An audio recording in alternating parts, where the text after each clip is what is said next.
Good morning, everybody. Orange J here with another War of the Visions video, and today I'm going to do what I think will be a really fun and hopefully really helpful video to anybody out there wondering what the next build target for their account should be. Where should you spend your Visior? If you're spending money, when should you spend your money? I'm going to walk you through my build plans based on my favorite units, the units I've transcended, reincarnated, all of that. Kind of give you a look at what the future of my account is going to be, and the things that I'm hoping release and looking forward to releasing in War of the Visions. So I want to start by talking about the units that I've reincarnated and why, and I think this is very important. So I have reincarnated 2 UR units all the way, Squall and Bradley. Now Squall is my current favorite character in this game. Is he someone who has received a lot of hate from the community? Absolutely. It's completely unjustified. This is a very strong unit, and he is performing really well for me right now in like top 15, top 20 Guild Wars. I'll show you my current Guild Wars team. He is the only reincarnated unit on this team. Here it is. It's Squall, Alaya, and Vega. Now they're all 3 140, and Alaya is definitely a top tier unit in this game right now, but she is not massively outperforming Squall in this group. Keep in mind, she has no reincarnation. Well, she has 1 accidental reincarnation, so she has 1. I won't lie to you. She's got a reincarnation, but Squall is max reincarnated, and Vega has received none. I was very tempted to reincarnate Vega during this last event that we had going on, because if you look, I have at this point, and I'll pull it up, I have 2,000 scrolls. Like the biggest bottleneck to reincarnation once you have the mind spheres or the shared mind spheres are these scrolls, and I have enough, and my finger was getting kind of twitchy. I was really thinking about reincarnating Vega, and I was like, no, I need to think about what's coming out and when I really want to spend these resources, because they're important. Like which unit you reincarnate will have a big effect on the future of your account for a long time, and I really don't regret max reincarnating Squall. I'm gonna get a ton of run out of this guy because 1, he's my favorite character in the game, and 2, he's plenty strong enough to build a team around. So I've loved every bit of that. This team has not lost a Guild Wars fight in several days. Squall did well for me in limited Guild Wars, all of that. Now, I have also fully reincarnated King Bradley, and I want to tell you why I did him. Well, one of the reasons was, hey, this is a really cool show. This guy has the same name as me. He's a great character from that show, so I like the way this character looks, what he does, so I had no problem reincarnating him. Here, I'll kind of show that off. This is what his stats look like fully reincarnated. There he is, and anybody who's played with King Bradley before knows that he's like a top tier unit as well. So I have 2 top tier damage dealers that I fully reincarnated, and I did throw reincarnations at Dialdo, and I don't regret this either. So whenever I need to pull a tank out, that's kind of my tank. But I'm going to put Dialdo to the side for this one, and I want to talk about Bradley and Squall, because while I do like Dialdo and he's really strong, I don't enjoy playing him as much as I enjoy playing Squall and Bradley. So I've decided to make those 2 characters the focus of my account going forward. Squall being my favorite character, Bradley currently being my second favorite character, and that's what I'm kind of thinking about. So how does that project out into the future? Well, luckily for me, both of those characters are sword knight characters. So here I'm on JB's job-based vision cards slideshow that he created, and this is the sword. It's sword C on his page down here on the bottom right, but these are the vision cards, right? So there's Squall, there's Bradley. You can see the rest of the UR units in this group. I mean, not exactly top tier, right? We're hanging out here with Thancred, Lightning hoping to get a buff pretty soon. Wingstern is somebody I could look into if right now I wanted to make a good unit-based sword knight group. But let's talk about these vision cards, because that's really what this is about. I think one thing you can do when you're thinking about the future of your account right now is think, hey, can I make one of these really modern OP teams with the job-based VCs?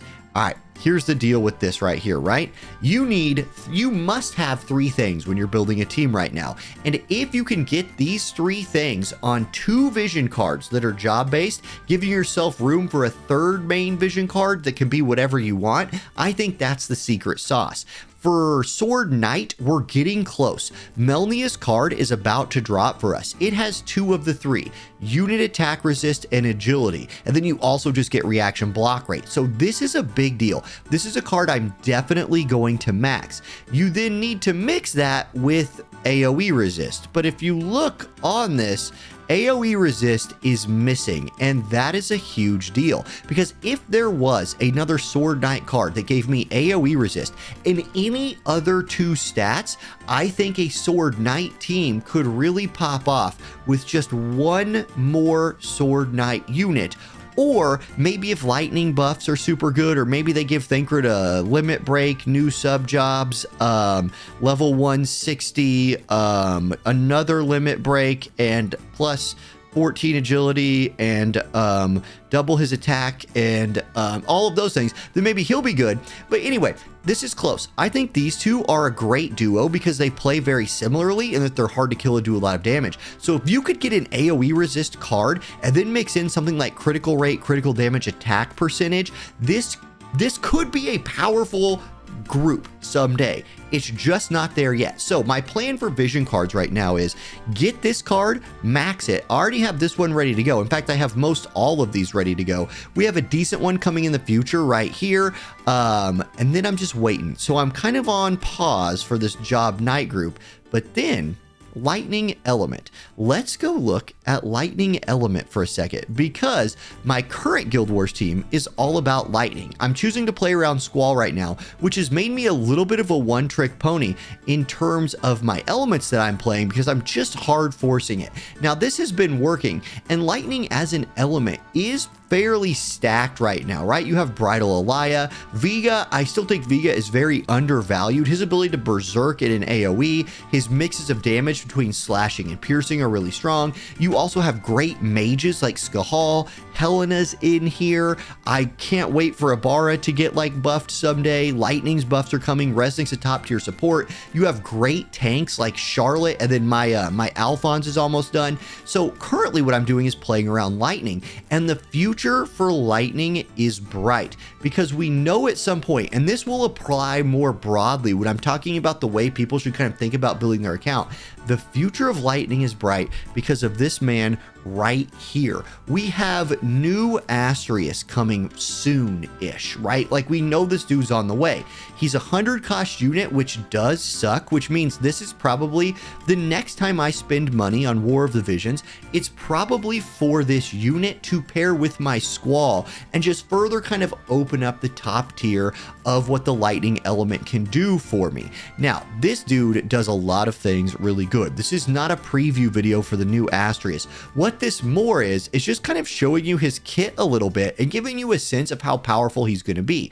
Defense will not be able to tank this guy. With just 2 support abilities, you can get defense pin 80 with a bunch of attack with a 3 times physical hit shield. You have move agility on here. You have self-sacrifice, which I still think is really good. You have a 100% counter attack against slash and strike in here. You've got moves that decrease slash attack for the enemy. You have an insane self buff. Your limit break right here is a physical barrier break with a follow-up attack attached to it for 3 turns. He poisons you. This guy does a ton of stuff. He feels like a very, very modern, high damage, super good unit. And he's Warrior of the Crystal. He's in that next batch of Warrior of the Crystal units. If you're someone who likes to play an element or is waiting on like a job type or something like that, I might strongly consider, if you care about winning in PvP, just seeing what this next batch of Warrior of the Crystals is going to be. We're going to get one of them. I imagine they'll release it about the same clip as the last group of Warrior of the Crystals did. But I'm very happy that the first one is lightning, and I'm very happy that not only does he look strong, but he fits in with what my lightning team kind of does. Because lightning as an element, you guys, has insane vision cards. Like, lightning is juiced up in the vision card department, especially if you're building like some kind of physical DPS team. This Esther card giving that slash attack resist piercing, like the new Asterius, all he needs is slash attack piercing rate, like juiced up a little bit. He comes with 20 on his master ability, and at that point, defense doesn't stop him, slash resist doesn't stop him. So you're to that like modern stat check of single target resist, AoE resist, those kind of things. It's crazy good. I don't know who he replaces in this group. Maybe Vega. That Berserk from Vega is pretty clutch. Maybe Elia.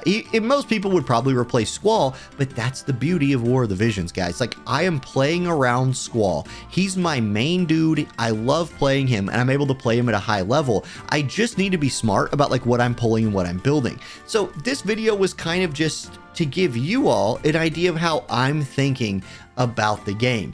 If I was to give anybody else advice, I would say I think these next Warrior of the Crystal units that are coming out are going to be the best units we get in year 4. Like, that's just how I feel. Now, I know there's they've hinted at the new batch of like free to acquire and build units, similar to what Selection Quest units were. I'm very interested to see what those are like.